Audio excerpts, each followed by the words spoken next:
अन्जुको ब्रेकफास्टमा रहेको छ यो पाइनएप्पलको जुस। हेर्नुहोस् न, छाल्दा पनि नभएर यसमा मात्रै हालिदिएको छु यतिकै। अन्त देखाउँदैछ, यो चाहिँ मुलाको पराठा। बनाउँदा त देखाउनु पाइनँ, अन्त है यसरी देखाउँदैछु। यो चाहिँ मुलाको पराठा बनाएको मैले। त्यसको बाद चटनी, यो चाहिँ टमाटर, हरियो खोर्सानी अन्त बदामको चटनी बनाएको पराठासँग खानको लागि।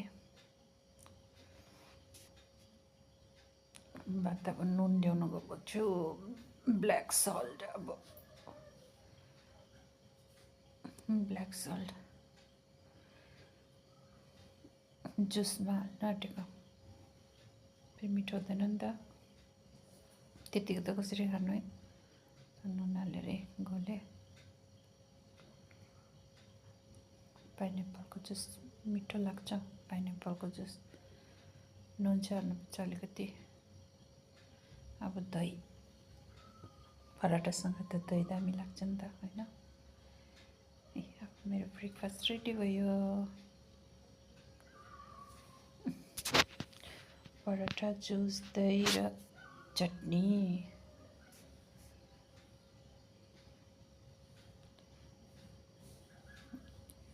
मुलाको पराठा रेडी। आजको ब्रेकफास्ट चाहिँ यति नै थियो साथीहरू।